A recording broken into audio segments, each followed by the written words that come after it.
Welcome to my channel, and my channel name is Organic Chemistry Vibe, and my name is Dr. दया। और मैं आपके पास लेके आई हूँ कुछ कॉन्सेप्ट्स जो कि समझने के बाद आप इन क्वेश्चंस को बहुत अच्छे से कर सकते हैं। So let we start. ऐसे क्या फैक्टर्स हैं जो कि फिजिकल प्रॉपर्टी कॉन्सेप्ट्स से रिलेटेड क्वेश्चंस को करने के लिए हमें समझने। सबसे पहले वो हम फैक्टर समझेंगे। उस फैक्टर को समझने के बाद अगर आप जब वो क्वेश्चंस करेंगे तो बहुत आसानी से हो जाएंगे। और वैसे भी ये ऑर्गेनिक केमिस्ट्री को हमें समझ लेनी चाहिए होती है, और उसकी रिएक्शंस भी जो हमें बहुत भूल जाती हैं। और इसके लेकर मैं कहावत कहती हूँ कि ये ऑर्गेनिक बड़ी बेवफा, रात को पढ़ो सुबह सफ़ा। इस ऑर्गेनिक केमिस्ट्री की कहावत को आपने गलत साबित करना है। कैसे गलत साबित करना है मैं लास्ट में आपको समझाऊंगी कि ये जो हमको याद नहीं होती है वो कैसे याद करनी है। तो पहले हम इस क्वेश्चंस को करने के लिए कुछ कॉन्सेप्ट समझते हैं, बाद में हम डिस्कस करेंगे कि ऑर्गेनिक केमिस्ट्री को हमें कैसे लर्न करना। So let me start some factors. First factor है हाइड्रोजन बॉन्डिंग। हाइड्रोजन बॉन्डिंग हमें समझनी है, उसके बाद हमें उस क्वेश्चन को करना। सेकेंड है हमारा सरफेस एरिया। हम उस कंपाउंड का जिसके की कुछ प्रॉपर्टीज पूछी जाती हैं उसमें हमें सरफेस एरिया देखना है, कितना है, कम है या ज़्यादा है। नेक्स्ट है हमारा electron releasing and electron attracting group. किसी भी ऑर्गेनिक कंपाउंड में जो ग्रुप है वो इलेक्ट्रॉन रिलीजिंग है या इलेक्ट्रॉन अट्रैक्टिव ग्रुप उसके अंदर है। नेक्स्ट हमें देखना रेजोनेंस, उस कंपाउंड के अंदर रेजोनेंस प्रेजेंट है या नहीं। नेक्स्ट है हमें पोलरिटी या डाइपोल डाइपोल इंटरेक्शन। जो मॉलिक्यूल्स होते हैं उनके अंदर पोलरिटी तो आ रही नहीं आ रही, या उसमें डाइपोल डाइपोल इंटरेक्शन तो नहीं है। नेक्स्ट प्रॉपर्टी हमें देखनी odd and even number of carbon atom. वो जो कंपाउंड है जिसके लिए हमें पूछा है उसके अंदर जो कार्बन एटम है वो ऑड नंबर में है या इवन नंबर में, राइट। तो ये सारे फैक्टर हम एक एक करके समझेंगे। इन फैक्टर्स को समझने के बाद आप फिजिकल प्रॉपर्टी के क्वेश्चन बहुत ही आसानी से कर सकते हो। आप खुद ही कहोगे कि ये हमें इतनी आसानी से होता है, हमसे गलत हो जाता है, राइट। तो सबसे पहले हम स्टार्ट करेंगे hydrogen bonding. What is the hydrogen bonding? Hydrogen bonding जैसे हमने एक मॉलिक्यूल लिखा हाइड्रोजन फ्लोराइड। आप देखोगे हाइड्रोजन फ्लोराइड को हमने ये हाइड्रोजन ये हाइड्रोजन फ्लोराइड, इन दोनों के बीच में हाइड्रोजन यहाँ से डायरेक्ट बॉन्डेड है लेकिन फ्लोरीन से सराउंडेड है। सिमिलरली यहाँ पे हाइड्रोजन फ्लोरीन से डायरेक्ट बॉन्डेड है लेकिन सराउंड, तो ये जो सराउंडेड एरिया है ये ही हमारा एच बॉन्ड हो जाता है। अब आप कहोगे कि मैम इसमें कोई बॉन्डिंग तो है नहीं। एक्चुअल में एच बॉन्ड जो होता है एक तरह का अट्रैक्शन फोर्स है। अब क्योंकि ये हाइड्रोजन की वजह से बन जाता है इसलिए हम इसको हाइड्रोजन बॉन्ड कह देते हैं, ठीक है। So we can say that hydrogen bond क्या है? It is a one type of the force between hydrogen and electronegative atom. आपको ये ध्यान रखना है कौन सा? Electronegative atom. इलेक्ट्रोनेगेटिव एटम कौन कौन से? जिनके साथ हाइड्रोजन बॉन्डिंग बनती है, नाइट्रोजन, ऑक्सीजन एंड फ्लोरीन। आप उसको नॉफ से भी याद कर सकते हो, ठीक है। हाइड्रोजन अपनी चारों तरफ या नाइट्रोजन से या ऑक्सीजन से या फ्लोरीन से सराउंडेड होता है, तभी ही उसमें हाइड्रोजन बॉन्ड बनता है, ठीक है। इसीलिए HF का जो बॉइलिंग पॉइंट है वो ज़्यादा हो जाता है। क्यों हो जाता है ज़्यादा? क्योंकि इसमें हाइड्रोजन बॉन्ड हो जाता है। नेक्स्ट हम देखते हैं, this is the example of methanol, CH3OH CH3OH। इन दो CH3OH में मॉलिक्यूल के बीच में हमने पानी घुसा दिया, वाटर घुसा दिया, and the formula of water is HOH। You can see that this is the methanol and this is the methanol, और इसके बीच में ये और यहाँ पर ये, ठीक है। ये हमारा क्या बन गया? Hydrogen bond. ये भी बन गया हमारा हाइड्रोजन बॉन्ड। कैसे बना? ये हाइड्रोजन इससे तो बॉन्डेड है लेकिन इससे सराउंडेड है, ये हाइड्रोजन इससे बॉन्डेड है लेकिन इससे। अब क्योंकि इन दोनों के बीच में हाइड्रोजन बॉन्ड बन गया, इसीलिए ही अगर मिथेनॉल के बीच में पानी घुस जाता है तो मिथेनॉल और पानी आपस में बहुत जल्दी से सॉल्युबल हो जाते हैं। दैट मीन्स हम हाइड्रोजन बॉन्ड से क्या बता सकते हैं? सॉल्युबिलिटी। अगर किसी भी मॉलिक्यूल के अंदर हाइड्रोजन बॉन्ड होता है, चाहे वो दो अलग अलग हैं, कि पानी में अगर हमने किसी को मिला दिया और अगर वो उसके साथ हाइड्रोजन बॉन्डिंग बना रहे, दैट मीन्स कि वो आपस में सॉल्युबल हो जाए। That means solubility is directly proportional to hydrogen bond and boiling point is directly proportional to hydrogen bond. ऐसे मॉलिक्यूल्स जिनमें हाइड्रोजन बॉन्ड होगा उनके बॉइलिंग पॉइंट भी ज़्यादा होंगे, या ऐसे दो मॉलिक्यूल जिनके में पानी भी है और दूसरा कोई ऑर्गेनिक मॉलिक्यूल है, आपस में हाइड्रोजन बॉन्ड बनाते हैं तो वो सॉल्युबल भी हो जाते हैं। नेक्स्ट हम डिस्कस करेंगे हमारा second factor, that is surface area. इस तरह से हम एक एक फैक्टर को डिस्कस करेंगे और फिर हम उससे रिलेटेड क्वेश्चन लास्ट में करेंगे। लास्ट में हम सभी से रिलेटेड एक एक क्वेश्चन करेंगे जो कि आपके बोर्ड में आए, और आप ये देखेंगे कि उन क्वेश्चंस को आप बहुत आसानी से आंसर दे सकते हैं। और हम ये भी डिस्कस करेंगे कि ऑर्गेनिक केमिस्ट्री को आपने कैसे पढ़ना है। तो हमारी जो कहावत है, ये ऑर्गेनिक केमिस्ट्री बड़ी बेवफा, रात को पढ़ो सुबह सफ़ा, इसको हमें गलत साबित करना है। ऐसा नहीं होना चाहिए कि ऑर्गेनिक केमिस्ट्री हमने पढ़ी और रात को हमारी सफ़ा। तो नेक्स्ट हम डिस्कस करते हैं हमारा second factor, surface area. Surface area भी एक तरह की प्रॉपर्टी है जिससे कि हम सारे फिजिकल प्रॉपर्टी के क्वेश्चंस कर सकते हैं। इसके लिए हम एक एग्जांपल लेते हैं। यहाँ पर हमने दो मॉलिक्यूल लिए हैं जिसका कि फॉर्मूला है C4H10O। आप देख सकते हैं C4H10O के दो मॉलिक्यूल्स मैंने लिए हैं, लेकिन दोनों की ही फिजिकल प्रॉपर्टी में हम बता सकते हैं कि वैलेंट बॉन्ड का फ़र्क है। क्यों फ़र्क है? हम यहाँ पर देख सकते हैं 1 2 3 4, यहाँ पर 4 कार्बन का सरफेस है और यहाँ पर 1 2 3, यहाँ पे 3 कार्बन का सरफेस। जब किसी कंपाउंड का सरफेस एरिया बढ़ जाता है तो उसमें वॉन डेर वाल्स फोर्स भी बढ़ता है, और जब वॉन डेर वाल्स फोर्स बढ़ जाता है तो हमारा बॉइलिंग पॉइंट भी बढ़ जाता है। जैसे हमारा ये है, इसका हम एग्जाम्पल लेंगे ब्यूटेन 1 और सेम ही फॉर्मूला है, बट ये है हमारा, जिसका हम नाम लगाएंगे 2 मिथाइल प्रोपेन 2 ऑल। अब क्योंकि इसमें सरफेस एरिया में 3 ही कार्बन है, इसके सरफेस एरिया में 4 कार्बन है, तो इसका सरफेस एरिया ज़्यादा है, तो इसलिए इसका बॉइलिंग पॉइंट भी ज़्यादा आता है। तो हम ये कह सकते हैं कि सरफेस एरिया से बॉइलिंग पॉइंट डायरेक्टली प्रोपोर्शनल होता है। चलिए नेक्स्ट हम एग्जांपल लेते हैं electron releasing and attractive group. बहुत इंपॉर्टेंट ग्रुप्स हैं जो कि आपको समझने चाहिए। इससे रिलेटेड फिजिकल प्रॉपर्टी के क्वेश्चंस आपके नीट में, जेई में, बोर्ड में 101% क्वेश्चन आते हैं, तो आपको इसको समझना है। सबसे पहले हमें ये देखना है कि हमने यहाँ पे ये दो कंपाउंड लिए, इसमें से हमें ये बताना है कि which one is the more acidic.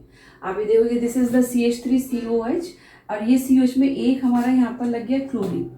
Chlorine का जो नेचर है that is the electron withdrawing group, क्योंकि इसकी इलेक्ट्रोनेगेटिविटी ज़्यादा होती है इसलिए ये इलेक्ट्रॉन विड्रॉइंग ग्रुप हो जाता है। और जितना ज़्यादा इलेक्ट्रॉन विड्रॉइंग ग्रुप है ये इलेक्ट्रॉन को खींचेगा, ये यहाँ से इलेक्ट्रॉन को खींचेगा इस चेन से, इसमें डेफिशिएंसी आ जाएगी। ऑक्सीजन भी इलेक्ट्रॉन लेने वाला है, विड्रॉइंग ग्रुप है, ये कार्बन पर डेफिशिएंसी आएगी, ये यहाँ से लेगी, यहाँ से फिर ये बॉन्ड वीक होगा और ऑटोमेटिकली क्या होगा, यहाँ से हाइड्रोजन बाहर रिलीज हो जाएगा। जब हाइड्रोजन रिलीज जल्दी से हो जाएगा तो ये हमारा स्ट्रॉन्ग एसिड हो गया। अनदर वन हम यहाँ पर देखें, यहाँ पर कोई भी इलेक्ट्रॉन विड्रॉइंग ग्रुप या इलेक्ट्रॉन अट्रैक्टिंग ग्रुप नहीं है, तो इसमें H इतनी आसानी से रिलीज नहीं होगा, इस वजह से ये वीक एसिड हो जाए। तो अगर हमारे किसी कंपाउंड में इलेक्ट्रॉन अट्रैक्टिव ग्रुप या इलेक्ट्रॉन विड्रॉइंग ग्रुप लगते हैं तो वो एसिडिक नेचर को बढ़ाते हैं। So that we can say that अगर इलेक्ट्रॉन रिलीजिंग ग्रुप है, जैसे हमारा यहाँ पर ये CH3 अपने आप में ही एक इलेक्ट्रॉन रिलीजिंग ग्रुप, अगर इलेक्ट्रॉन रिलीजिंग ग्रुप है तो ये एसिड को, कंपाउंड को वीक कर देता है। So that we can say that here we have the one relation, that is electron releasing group अगर होगा तो वीक एसिड होगा, इलेक्ट्रॉन अट्रैक्टिव ग्रुप या विड्रॉइंग ग्रुप होगा तो हमारे एसिड जो है वो स्ट्रॉन्ग एसिड हो जाते हैं। इस रिलेशन को आपने याद कर।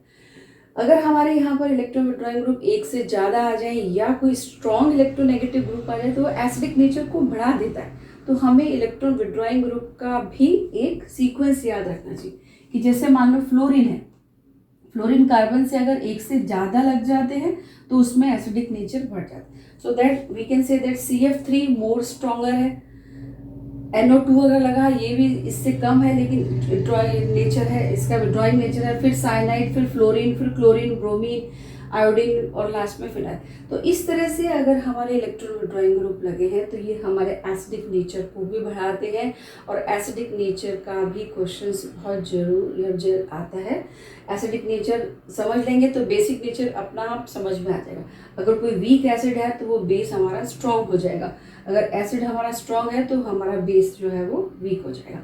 जैसे हमने यहाँ पर एक और एग्जांपल लिया, ClClCl C double bond O और ये यहाँ पर है हमारा एक एसिड। आप देख सकते हैं इसमें मेरे 2 क्लोरीन है, 1 और 2।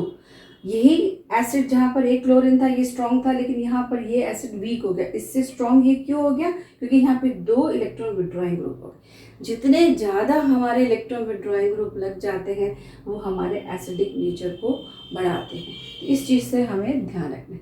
चलिए नेक्स्ट, इससे रिलेटेड क्वेश्चन हम लास्ट में करेंगे जिससे आपकी प्रैक्टिस हो जाएगी। इसके बाद हम डिस्कस करते हैं हमारा नेक्स्ट 4th फिजिकल प्रॉपर्टी। हम नेक्स्ट पॉइंट रेजोनेंस को हम कैसे बताएंगे। अगर किसी कंपाउंड में रेजोनेंस होता है तो वो स्टेबिलिटी की ओर मूव करता है, और अगर वो स्टेबिलिटी की ओर मूव करता है तो वो कोशिश करता है कि वो हम सबसे ज़्यादा स्टेबल हो जाए। यहाँ पर हम कंपेयर करते हैं, जैसे मेरे पास एक फिनॉल है और एक इथेनॉल। हमारा फिजिकल प्रॉपर्टी का क्वेश्चन कैसे आता है कि फिनॉल के अंदर OH ग्रुप है। OH ग्रुप तो हमारा बेस को शो करता है, फिर भी ये पता चलता है कि फिनॉल एसिडिक नेचर का होता है, और इथेनॉल भी एसिडिक नेचर का, कोई इससे ज़्यादा हमारा एसिडिक नेचर कौन सा होता है, फिनॉल का। तो इन दोनों में कंपैरिजन आ जाता है, why the phenol is more acidic then ethanol. इसको हम कैसे समझाएंगे कि फिनॉल जो है अगर वो एसिडिक नेचर शो करेगा तो इसका मतलब वो हाइड्रोजन को रिलीज करेगा। तो फिनॉल जो है हाइड्रोजन को रिलीज करने के बाद क्या बनाता है, फिनॉक्साइड आयन। अब ये फिनॉक्साइड आयन अपने आप में ही स्टेबल हो जाता है। स्टेबल क्यों हो जाता है, क्योंकि इसमें रेजोनेंस होता है, और रेजोनेंस की वजह से ये स्टेबिलिटी की ओर मूव कर जाता है। तो ये अगर स्टेबल होता है तो ये कोशिश करता है कि मेरे में से हाइड्रोजन जल्दी से निकल जाए और मैं फिनॉक्साइड आयन बना लूँ, और फिनॉक्साइड आयन होकर वो स्टेबल हो।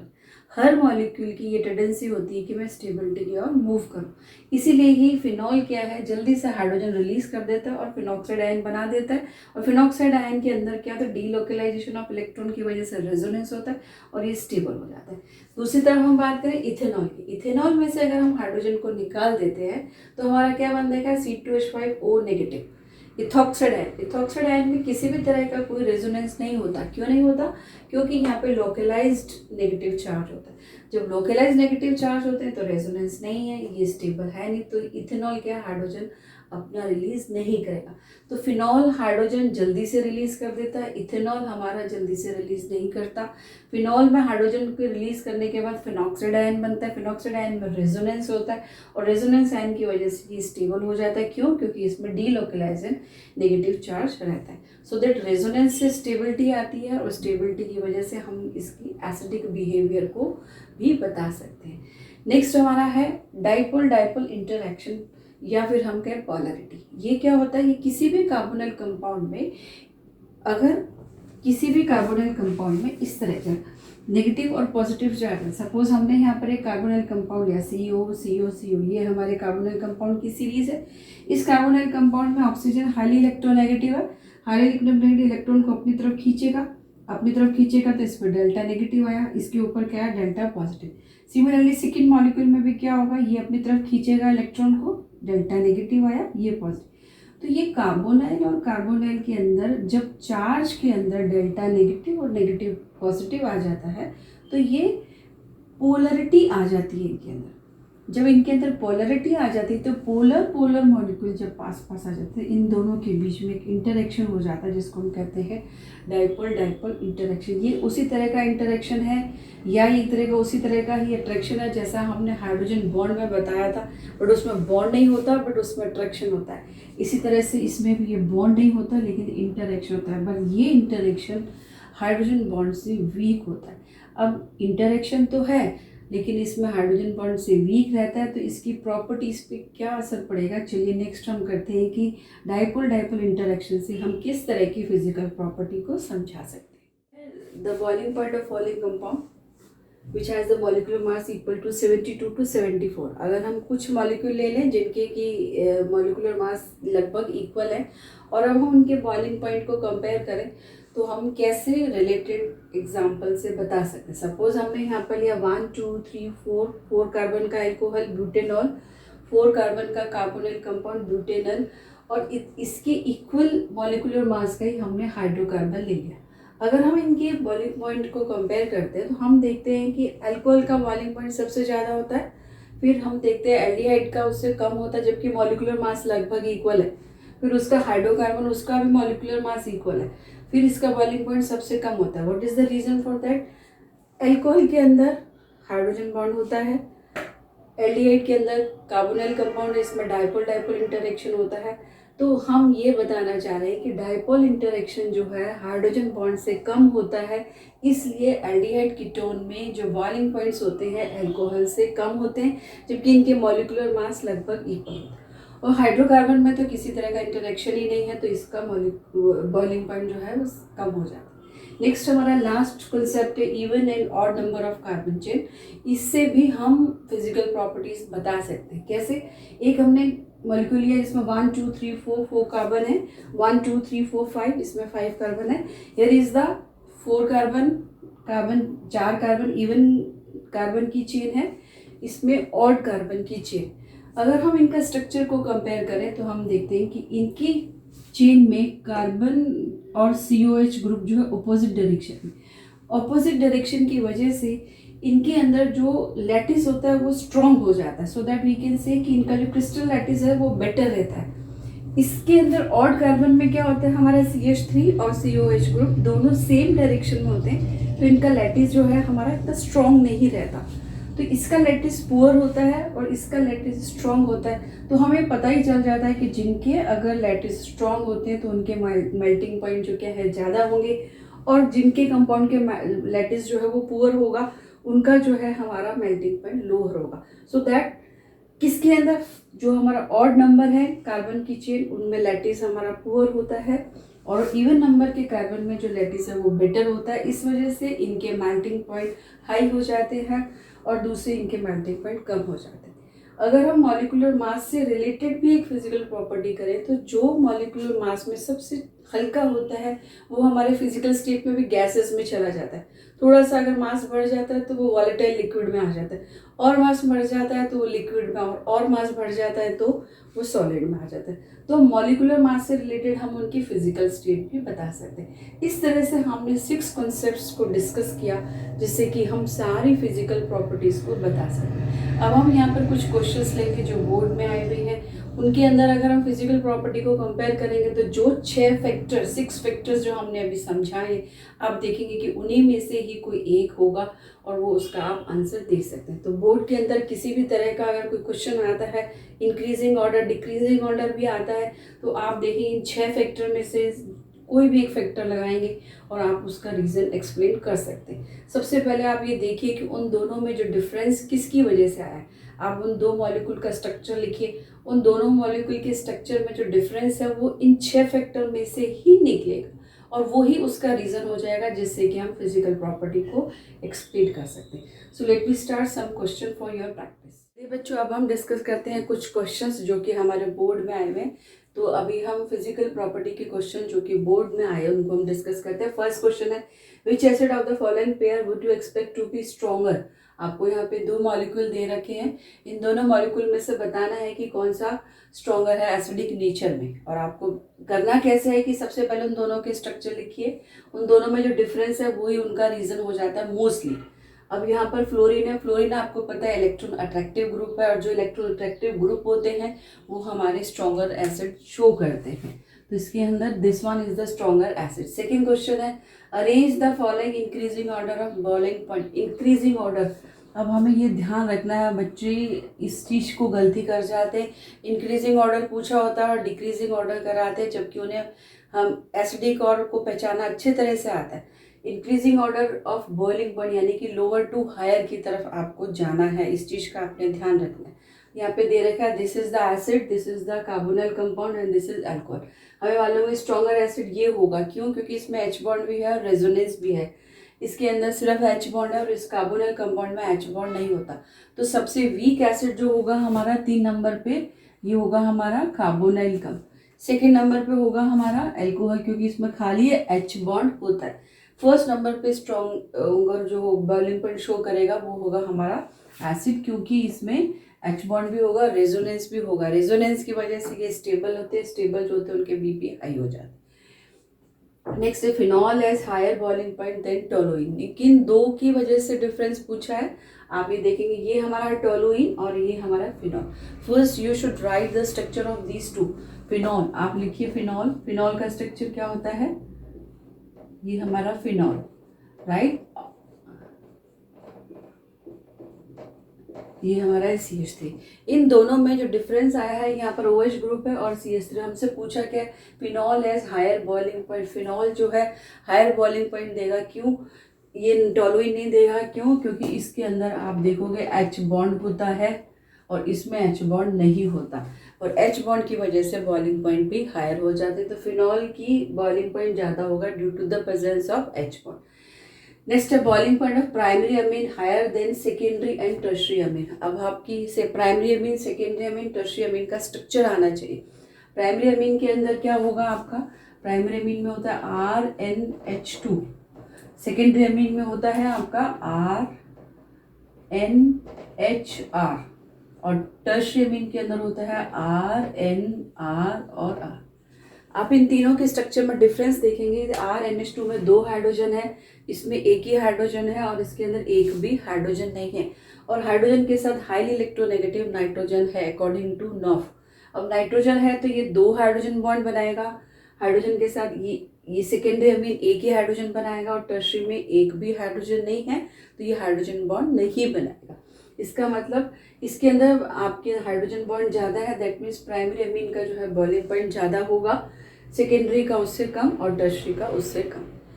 Next question, show increasing order of acidic behaviour. कुछ मॉलिक्यूल्स दे रखे हैं आपको, उनके एसिडिक बिहेवियर का इंक्रीजिंग ऑर्डर देना है, ठीक है। आपको ध्यान रखना है कौन सा, इंक्रीजिंग ऑर्डर। इंक्रीजिंग ऑर्डर का मतलब है लोअर टू हायर नेचर की तरफ आपने जाना। इन सभी के अंदर आप स्ट्रक्चर दे रखा है, डिफरेंस देखिएगा, यहाँ पर फ्लोरीन है, यहाँ पे क्लोरीन है, यहाँ पे आयोडीन है और ब्राम। जो हाईली इलेक्ट्रोनेगेटिव है, इलेक्ट्रॉन अट्रैक्टिव नेचर के हैं, उनकी जो बिहेवियर होती है एसिडिक बिहेवियर वो ज़्यादा होती है। तो यहाँ पे ये फ्लोरीन है तो सबसे ज़्यादा किसकी होगी, फ्लोरीन की। उसके बाद आता है क्लोरीन, उसके बाद उससे कम कौन सा होगा, क्लोरीन, उसके बाद होगा हमारा ब्रोमीन और लास्ट में होगा हमें आयोडीन। इंक्रीजिंग ऑर्डर में देना है तो सबसे पहले आपने नंबर 4 पे कौन सा करना है, आयोडीन, नंबर 3 पे करना है आपने ब्रोमीन, और नंबर 2 पे करना है आपने क्लोरीन, और नंबर 1 पे करना है आपने fluorine. This will be the increasing order, right, इस तरह से। Next, why is methyl amine stronger base than ammonia. अब आपके अमोनिया और अमीन के बीच में, अब एसिडिक नेचर का नहीं आया, ये बेस का क्वेश्चन आया, बेस के भी क्वेश्चन आ जाते हैं, और ये दोनों एक दूसरे के अपोजिट, जो वीक एसिड होगा वो स्ट्रॉन्गर बेस होगा। अब हमारे why is the methyl amine stronger base than ammonia. अब इन दोनों का पहले स्ट्रक्चर लिखना है। Methyl amine, you can write this, methyl amine CH3NH2, and then ammonia, ammonia का जो होता है NH3। इन दोनों के अंदर जो डिफरेंस आप देखेंगे, यहाँ पे NH3, यहाँ पर एक CH3 ग्रुप लगा है। CH3 ग्रुप हमारा इलेक्ट्रॉन डोनर होता है, इलेक्ट्रॉन डोनेट करता है। इसमें किसी भी तरह का CH3 ग्रुप या R एल्काइल ग्रुप नहीं है जो कि इलेक्ट्रॉन डोनर होता है। जिनके अंदर इलेक्ट्रॉन डोनेशन की कैपेसिटी होती है वो बेस होते हैं। तो इन दोनों में से NCH3NH2 जो है हमारा स्ट्रॉन्गर बेस हो जाएगा, राइट। नेक्स्ट है हमारा carboxylic acid do not give the characteristic reactions of carbonyl group. Acid के अंदर भी CO ग्रुप होता है, लेकिन CO की जो रिएक्शंस होती हैं जैसे एल्डोल कंडेंसेशन, कैनिज़रो रिएक्शन, इतनी तरह की जो रिएक्शंस होती हैं वो कार्बोनाइल ग्रुप तो देते हैं लेकिन एसिड नहीं देते। क्या रीज़न है, एसिड अपने आप में ही बिजी रहता है, क्योंकि कार्बोनाइल ग्रुप तो है लेकिन उसके साथ OH ग्रुप भी लगा है तो वो रेजोनेंस भी करता है और उसमें हाइड्रोजन बॉन्ड भी होते हैं। ये सब प्रॉपर्टी कार्बोनाइल ग्रुप में नहीं होती, सो दैट इसकी वजह से कार्बोक्सिलिक एसिड जो है वो रिएक्शन नहीं देता जो कार्बोनाइल ग्रुप देता है। Next, which acid is stronger in following pairs. अब ये कुछ पेयर्स दे रखे हैं, इनके अंदर आपको एसिडिक नेचर बताना है। हमने इतने सारे क्वेश्चंस डिस्कस करे, इतने पॉइंट्स डिस्कस करे एसिडिक नेचर के। आई थिंक ये जो पेयर है इन दोनों के बीच में, और ये जो पेयर है इन दोनों के बीच में, और इनके बीच में which one is the stronger acid, ये आप मुझे कमेंट करके बताएंगे। और आपका सही होना चाहिए एसिडिक नेचर, नहीं तो यहीं से ही आपकी पिटाई शुरू हो जाएगी, ठीक है। इतना समझाने के बाद आप एसिडिक नेचर के क्वेश्चंस गलत नहीं करें। तो ये तो थे हमारे क्वेश्चन जो फिजिकल प्रॉपर्टी से रिलेटेड थे, जो कि हमें जो 6 फैक्टर हमने डिस्कस करे थे उन्हीं में से ही कोई एक इनका आंसर होता है। अब बात आती है जो कि मैंने शुरू में कहा था कि हमारे से ऑर्गेनिक केमिस्ट्री याद नहीं होती है, तो उसको याद करने का क्या तरीका है ताकि हम उसे भूले नहीं। कैसे याद करना, जो भी रिएक्शन आपको लर्न करनी है, आपने जहाँ से भी लर्न करी है, जो भी आपके नोट्स हैं, आकाश के हैं, एलन के हैं, या आपने खुद बनाए हैं या NCERT बुक से करे हैं, आपको सबसे पहले वो रिएक्शन देख के लिखनी है, जस्ट कॉपी करनी। आपने वो रिएक्शन देखा और एक एक करके उसको सेम एज सच आपने लिखना है, एज सच लिखनी है जैसे जहाँ से आपने लर्न करी। सेकेंड टाइम में वो रिएक्शन आपने अब उस जहाँ से देखी थी उस बुक को बंद कर देना है। सेकेंड टाइम में वो रिएक्शन आपने जो कॉपी में लिखी है उससे देख के लिखनी है। थर्ड टाइम में आपने वो दोनों ढक देनी है और अपने आप लिखनी है। और अपने आप जब लिखोगे तो आप ये देखोगे कि आप 90% रिएक्शन वो सही लिखोगे जो कि आपने खुद बिना देखे लिखी है, और बिना देखे लिखी है तो आपको वो पूरी लर्न हो जाएगी। इस तरह से आपको कोई भी रिएक्शन 3 टाइम लिखोगे तभी ही लर्न होगी, नहीं तो वो कहावत सच हो जाएगी, ऑर्गेनिक बड़ी बेवफा, रात को पढ़ो सुबह सफा। मैं नहीं चाहती कि आपको ये कहावत सही हो आपके ऊपर, इसलिए आपने क्या करना है, रिएक्शंस को देख के लिखना है, सेकेंड टाइम लिखी हुई को देख के लिखना है, थर्ड टाइम आपने बिना देखे लिखना है, तो आपको रिएक्शन कभी भूलेगा ही नहीं।